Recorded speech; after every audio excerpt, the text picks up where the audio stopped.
وَبِعَهْدِ اللَّهِ أَوْفُوا، اور اللہ رب العالمین کے عہد کو پورا کرو۔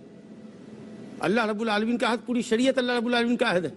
ہم جب کہتے ہیں لا الہ الا اللہ محمد رسول اللہ، تو گویا اللہ رب العالمین کو اس کی بندگی میں اکیلا سمجھتے ہوئے، اس کے رسول کو اس کی رسالت میں اور تابعداری میں اکیلا سمجھتے ہوئے ہم یہ وعدہ کرتے ہیں کہ اللہ ہم تیری توحید پہ قائم ہوں گے، تیرے رسول کے ذریعے جو شریعت نے بھیجی ہے اس شریعت کو ہم مکمل طور پر فالو کریں گے، مکمل اس کی تابعداری کریں گے۔ پوری شریعت امانت ہے جس کو ہم نے اپنے کندھے پر اٹھایا اور وعدہ کیا۔ لیکن سیاق و سباق سے جو بات میری یہاں کھا رہی ہے وہ یہ ہے، اس کے ساتھ ساتھ یہ بات بھی ہے کہ اللہ کے عہد و میثاق سے کسی سے آپ نے معاملہ کیا، اللہ کے نام کی قسم کھائی، وعدہ کیا کہ ہم یہ کام تمہارے ساتھ کریں گے،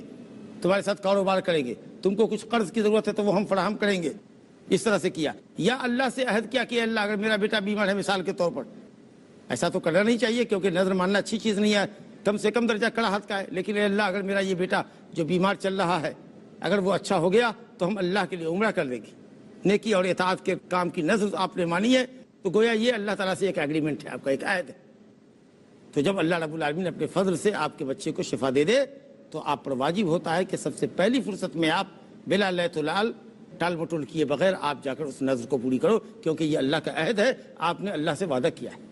تو قسموں کو پوری کرو، نظر و نیاز جو اللہ کے نام کی ہے، اطاعت کی اس کو پوری کرو، کسی بندے سے کوئی معاملہ ہے اللہ کے نام سے وعدہ کیا ہے اس کو پورا کرو، اور اسی طریقے سے اللہ کی شریعت پر عمل کرو۔ یہ 9 چیزیں ہوئی۔ اللہ فرماتا ہے ذالکم وصاکم بہ لعلکم تذکرون، یہ وہ نصیحت ہے، وہ وصیت ہے کہ اگر اس پر عمل کرو گے تو تم نصیحت پا جاؤ گے۔